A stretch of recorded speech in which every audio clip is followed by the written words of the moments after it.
வச்சு சீரோமடா உண்மையா உழைக்கிற நமக்கு எல்லா நன்மைகளும் நாடி வந்து கூடுதடா.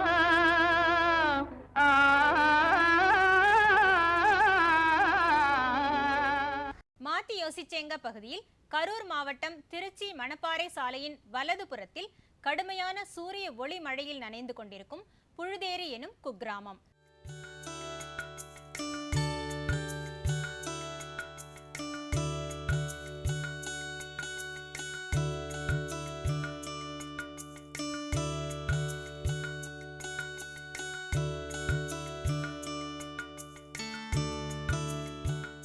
தனது உறவினர்களின் துணையோடு சுமார் 10 ஆண்டு காலமாக மல்லிகை சாகுபடி செய்து வரும் விவசாயி ஆர் கணேசன் அவரை சந்தித்த போது, நேயர்களே, கடந்த 10 ஆண்டுகளாக தனது தோட்டத்தில் மல்லிகைப்பூ சாகுபடி செய்துட்ருக்காரு திரு கணேசன்.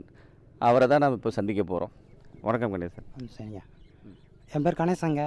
ஊர் வந்து புழுதேரி. 10 வருஷமாக அந்த செடி பூச்செடி போட்டிருக்கோங்க. இப்போ 10 வருஷம் நீங்கள் வைக்கும்பொழுது இது மாதிரி வைக்கணும், இதை தான் சாகுபடி பண்ணணும், இது எப்படிலாம் பராமரிக்கணும் அப்படின்னு முதல்ல நீங்கள் முடிவு பண்ணீங்க?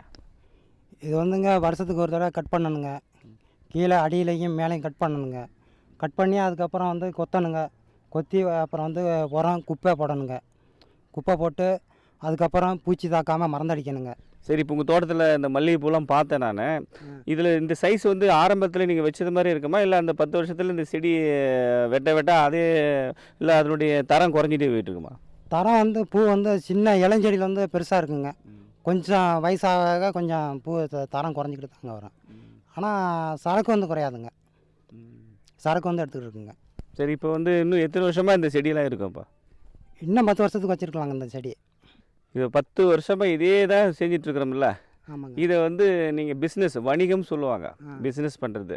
நீங்களே கொண்டு போய் உழவர் சந்தை கொண்டு போய் போடுவீங்களா, இல்லை வேறு யாரும் இடைத்தரமாக கொடுத்துருவீங்களா? இது வந்து மார்க்கெட்டு தாங்க எங்களுக்கு. இது எங்களுக்கு சௌகரியமாக இருக்கும். அங்கே போய் வந்து பூ ஒரு சமயம் நிறையா வரும். நிறையா வரும்போது நாங்கள் சேல்ஸ் பண்ண முடியாதுங்க உழவர் சந்தையில். இது வந்து மார்க்கெட்டு தாங்க நாங்கள் வியாபாரம் பண்ணுறது. நீர்ப்பாசனம் எப்படி இங்கே இதுக்கு? நீர்ப்பாசனங்க வாரத்துக்கு ஒரு தண்ணி விட்டால் போதும். சீசன் எப்போ ஆரம்பிக்குது, எப்போ முடியுது? சீசன் வந்து ஜனவரி பிப்ரவரியில் ஆரம்பிக்குங்க. அக்டோபர் மாதம் வரையும் கூட எடுக்குங்க சமயத்தில். பூ அப்போ வந்து சரக்கு குறைஞ்சிக்குங்க. சரி, ஒரு வருஷத்துக்கு உங்களுக்கு எவ்வளோ இந்த இதில் நீங்கள் பண்ணும்பொழுது உங்களுக்கு லாபம் கிடைக்குது? லாபம் வந்துங்க செலவு போக ஒரு 50,000 60,000 கிடைக்குங்க வருஷத்துக்கு.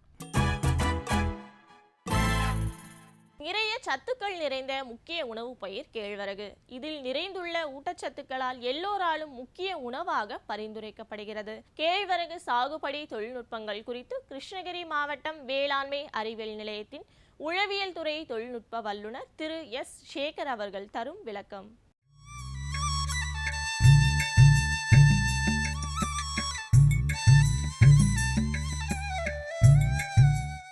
பொதுவாக மனித வாழ்க்கைக்கு மிக இன்றியமையானது இந்த உணவு தான். இந்த உணவில் பார்த்திங்கன்னா சிறுதானிய பயிர் என்பது மிக முக்கியமான பயிராகும். கேழ்வரகு, சாமை, வரகு, பனைவரகு, திணை, குதிரைவாளி இவைகள் எல்லாமே வந்து சிறுதானிய பயிர்கள் என்று சொல்லலாம். பொதுவாக கிருஷ்ணகிரி மாவட்டத்தில் பார்த்திங்கன்னா நெல், கேழ்வரகு, கொள்ளு போன்ற பயிர்கள் வந்து அதிகமாக பயிரிடுறாங்க. அதிலும் மிக முக்கியமான பயிர் வந்து கேழ்வரகு. பொதுவாக பார்த்திங்கன்னா இது சமச்சீர் ஊட்டம் என்று சொல்லலாம். அதாவது இங்கிலீஷில் பேலன்ஸ் டயட் அப்படின்னு சொல்லுவாங்க. மாவுச்சத்து, அதாவது கார்போஹைட்ரேட், புரோட்டீன், புரதச்சத்து, நார்ச்சத்து, கால்சியம், சுண்ணாம்புச்சத்து, மெக்னீசியம், அயன், இரும்புச்சத்து போன்ற தாது சத்துக்கள் அதிகமாக உள்ளது. இந்த கேழ்வரகானது கிருஷ்ணகிரி மாவட்டத்தில் சுமார் 55,000 ஹெக்டரிலிருந்து 60,000 ஹெக்டர் நிலப்பரப்பில் பயிரிடப்பட்டு வருகிறது. மானாவாரி பயிராக 51,500 ஹெக்டர் நிலப்பரப்பிலும், இரவையில் 3,500 ஹெக்டர் நிலப்பரப்பிலையும் பயிரிடப்பட்டு வருகிறது. இதில் தொழில்நுட்பங்களை பற்றி பார்க்கலாம். கேழ்வரகு வந்து 2 பட்டத்தில் வந்து இந்த மாவட்டத்தில், கிருஷ்ணகிரி மாவட்டத்தில் பயிரிட்டு வராங்க. மானாவாரியாக ஆடிப்பட்டத்திலும், இன்னொன்று இரவை, அதாவது நீர் பாய்ச்சப்பட்டது வந்து மார்கழி பட்டத்தில் வந்து பயிரிட்டு வராங்க. பொதுவாக கேழ்வரகு கைவிதைப்பு மூலம் பரவலாக நிலத்தில் துவப்படுகிறது. இதற்கு ஏக்கருக்கு 10 கிலோ விதை தேவைப்படுகிறது. வரிசையாக விதை விதைப்பதற்கு ஒரு ஏக்கருக்கு 6 கிலோ விதை தேவைப்படுகிறது. இடைவெளின்னு பார்த்திங்கன்னா வரிசைக்கு வரிசை 22 சென்டிமீட்டர், அதாவது 10 இன்ச் தேவைப்படுது. இதே வந்து செடிக்கு செடி பார்த்திங்கன்னா ஒரு 10 சென்டிமீட்டர், அதாவது 4 இன்ச்சு அப்படின்ற இடைவெளியில் வந்து விதை விதைக்கலாம். விதை விதைக்கும் போது 2 சென்டிமீட்டர் ஆழத்தில் வந்து விதை வந்து விதைக்க வேண்டும். விதை வந்து விதை நிறுத்தி செய்வது ரொம்ப அவசியம். மேலும் விதை நிறுத்தி செய்வதோடு விதை கடினப்படுத்தலும் செய்ய வேண்டும். விதை மூலம் பரவும் நோய்களை கட்டுப்படுத்த உயிர் உரமான சூடோமோனாஸ் என்கிற அந்த பாக்டீரியா கலவையை ஆரிய கஞ்சியுடன் கலந்து பின் நிழலில் உலர்த்திய பின் விதைப்பதால் விதை மூலம் பரவக்கூடிய குலை நோய் போன்ற நோய்களை கட்டுக்குள் கொண்டு வரலாம். கேழ்வரகுல உரமிடுதல் எப்படி பண்ணணும் அப்படின்றத பார்க்கலாம். ஒரு ஏக்கர் நிலத்தில் 5 டன் நன்கு மக்கிய தொழு உரத்தை வந்து பயன்படுத்த வேண்டும். முறைப்படி மண் பரிசோதனைப்படியே வந்து உரமிடுதல் அவசியமாகும். அப்படி மண் பரிசோதனை செய்யாவிட்டால் ஏக்கருக்கு அடி உரமாக 8 கிலோ தழைச்சத்து, 8 கிலோ மணிச்சத்து, 8 கிலோ சாம்பல் சத்து போன்றவற்றை இட வேண்டும். மேலுரமாக 8 கிலோ தழைச்சத்தை களை எடுத்த பிறகு, அதாவது 30லிருந்து 45வது நாளில் களை எடுத்த பிறகு மழை பெய்த பின் மண்ணின் ஈரப்பதற்கு ஏற்ற விதைக்கவும். கேழ்வரகில் பூச்சிகளை கட்டுப்படுத்த விளைவன ஒட்டு அட்டைகளை பயன்படுத்த வேண்டும். ஒரு ஏக்கருக்கு 5 என்ற கணக்கில் வைத்தால் சாறு உறிஞ்சும் பூச்சிகளான தத்துப்பூச்சி, வெள்ளையி போன்றவற்றை கட்டுப்படுத்தலாம். பொதுவாக கிருஷ்ணகிரி மாவட்டத்தில் விவசாயிகள் GPU 28 என்ற ரகத்தினை வருஷமாக தொடர்ந்து பயிரிடுவதால் பூச்சி மற்றும் நோய் தாக்குதலுக்கு உட்பட்டு மகசூல் இழப்பு பெருமளவில் பாதிக்கப்படுகின்றன. இதனால் டாக்டர் பெருமாள் வேளாண்மை அறிவியல் மையமானது வயல்வெளி ஆய்வு மற்றும் செயல்விளக்கத்திடல் விவசாயிகளுக்கு செய்து காண்பிக்கப்பட்டது. முதலில் வயல்வெளி ஆய்வில்